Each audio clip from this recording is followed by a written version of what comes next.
Wedges, even though they're such an important part of the game, are often overlooked in terms of how they fit into a set. You see so many people just go buy one right off the rack. But if you want one that's really going to perform best for your game, it's best to look at what you're playing in your custom fit irons, how that swing DNA is going to dictate what shaft you should play, what lie you should play, all those things, and fit your wedges accordingly. Because if somebody's playing, call it a 45-degree pitching wedge, and then they just grab the standard gap wedge, which would be 52 degrees, you could have a 7-degree gap there, which is almost a full club gap there. So it really, you should get them fit into your set with your irons.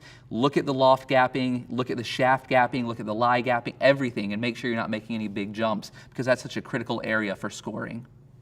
The safest thing to do is kind of keep the same shaft throughout your wedges that you have in your irons. You see some players on tour opting for a slightly softer shaft. Call it, someone who plays a 6.5 Project X in their irons, playing a 6.0 in their wedges to get a little bit more kick, a little bit more spin.